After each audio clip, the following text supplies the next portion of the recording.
In just 2 hours, a kingdom vanished. The Battle of Mohacs 1526 wasn't just a battle. It was the end of Hungary's independence and the rise of Ottoman power in Europe. How did the mighty Hungarian army collapse so quickly? Who was to blame? And how did Suleiman the Magnificent pull off one of history's fastest and deadliest victories? Stay with us as we uncover how one battle reshaped Europe forever. To understand how Hungary fell so fast, we need to see how both sides prepared for this showdown. The Ottoman Empire was rising fast. Under Suleiman the Magnificent, its borders stretched wide. Victories in the east and south made the empire stronger. Now Suleiman turned his eyes to Europe. Hungary stood in the way. Once powerful, now weak. Political fights tore it apart. The nobility was divided. The young king, Louis II, was only 20. He lacked experience and strong allies. The kingdom faced threats from all sides. The Holy Roman Empire offered little help. Poland stayed neutral. The Pope sent words, not armies. France, locked in its own wars, remained distant. Hungary's defenses crumbled years before. In 1521, Suleiman captured Belgrade, a key fortress guarding Hungary. The road to Budapest was now open. Without Belgrade, Hungary stood exposed. The Ottomans had a professional army, janissaries with muskets, heavy artillery that crushed walls, cavalry that struck fast, engineers who built bridges and roads. Supply lines kept them fed and armed, even deep in enemy land. Suleiman also had experience. He studied European weaknesses. He used spies and scouts. His commanders were skilled veterans. Hungary's army was outdated. Few cannons, poor training. Most soldiers were peasants called up in haste. Nobles argued over tactics. Some refused to fight. Corruption drained resources. King Louis tried to form alliances. Few answered. Bohemia hesitated. The Papal States sent priests, not soldiers. Only a small group of foreign knights joined. Internal problems worsened things. Taxation angered peasants. Some regions faced small rebellions. Morale was low even before the Ottomans marched. Europe watched but didn't act. The Ottomans advanced steadily. By 1526, Suleiman gathered one of the largest armies the region had seen. Over 60,000 soldiers, cannons, cavalry. Camels and oxen carried supplies. Roads were built as they marched. Hungary could muster only around 25,000 to 30,000 men. Many were poorly trained. Some mercenaries fought for pay, not loyalty. The nobles led separate forces, lacking unity. Weather played its part too. Heavy rains slowed Hungary's preparations. Rivers overflowed. Supply routes were cut. Time was running out. The stage was set. One side organized, experienced, and confident. The other divided, desperate, and unprepared. The clash was coming, and it would be brutal. The armies were ready, but nothing could prepare them for what was about to happen. August 1526, Suleiman's grand army reached Mohacs. The wide plain stretched before them. Flat, open, few trees, no hills. Perfect for Ottoman tactics. Suleiman chose the ground carefully. His cannons had clear fields of fire. His cavalry could maneuver freely. There was nowhere for the enemy to hide. The Hungarian army arrived days later. Exhausted, disorganized, outnumbered. They had little time to prepare. Supplies ran low. Morale was shaky, but they had no choice. The Hungarian commanders argued over plans.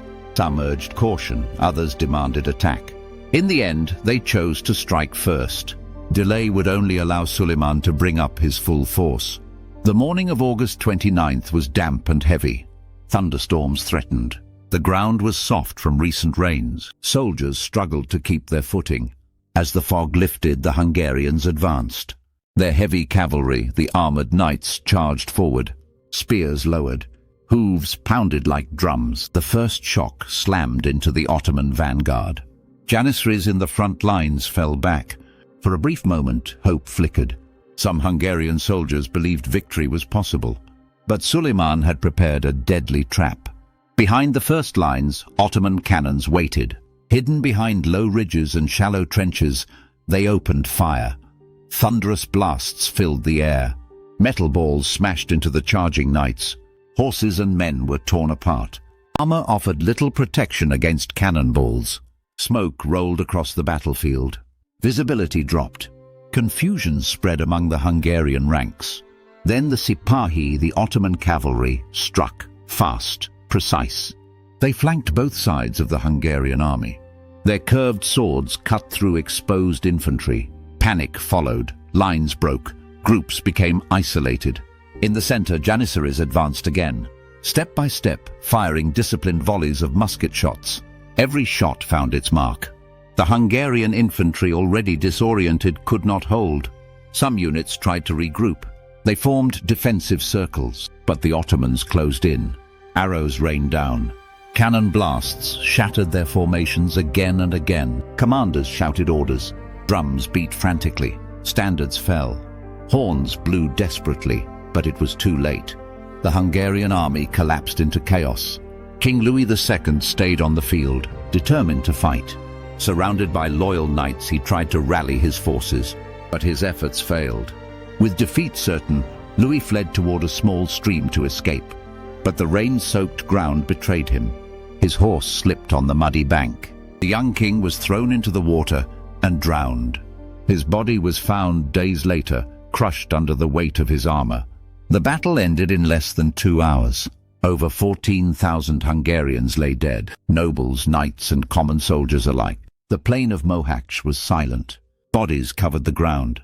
Shattered weapons and broken armor glistened under the grey sky.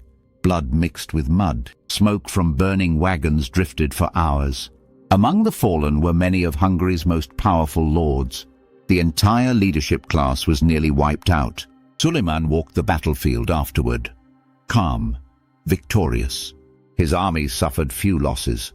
The Ottoman war machine had proven unstoppable. With Hungary's army destroyed, its capital lay exposed. No force remained to resist the advancing Ottomans. The gates of Central Europe stood wide open. When the smoke cleared, Hungary's fate was sealed. But the real consequences were just beginning. The defeat at Mohacs shattered Hungary. With King Louis II dead, the throne was empty. Two rival factions fought for control. One supported Ferdinand of Austria from the Habsburg dynasty. The other backed John Zápolya, a powerful Hungarian noble. A civil war erupted. The Ottomans seized the moment. Suleiman marched again. In 1529, he captured Buda, Hungary's capital. The kingdom fractured. Western Hungary came under Habsburg rule. Central Hungary became an Ottoman province. Eastern Hungary, the Principality of Transylvania, became an Ottoman vassal. The once united kingdom was now split in three. Hungary remained divided for more than 150 years. Battles, sieges, and shifting alliances followed. The fall of Hungary shook all of Europe. The Habsburgs rushed to strengthen Vienna's defenses. In the same year, 1529, Suleiman reached Vienna's gates. Though he failed to capture the city, the Ottoman threat loomed for generations. The Battle of Mohacs became a symbol of disaster, a warning about the dangers of weak leadership and internal division. For Suleiman, it was a triumph. His empire expanded deep into Europe. The Ottomans gained new resources, land, and influence. For Hungary, it marked the end of independence. The ruling elite was gone. The population suffered under foreign rule. The shadow of Mohacs stretched far into the future. Even centuries later, Hungarians remembered it as a national tragedy. And so, in less than 2 hours, the map of Europe was forever changed. The Battle of Mohacs lasted less than 2 hours, but its impact lasted for centuries. Hungary lost its king, its army, and its independence. The kingdom fractured, becoming a battleground between the Ottomans and Habsburgs. Suleiman's victory at Mohacs expanded Ottoman power deep into Europe. The empire reached its peak. Its influence stretched from North Africa to Central Europe. For Europe, Mohacs was a wake-up call.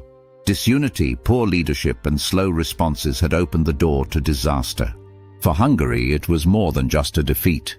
It was a national wound, a scar carried through generations. Families were torn apart. Cities burned. Entire regions lived under foreign rule. The names of the fallen nobles became legends. The place itself became a symbol. Even today, Hungarians remember Mohacs as one of the darkest chapters in their history. History is filled with moments like Mohacs, fast, brutal, decisive, where the choices of a few shape the fate of millions, where entire nations rise or fall in a single afternoon. The story of Mohacs reminds us how quickly fortune can change. If you found this story gripping, hit like, subscribe and share, because history holds many more untold stories like this one. This is History Replay, this day.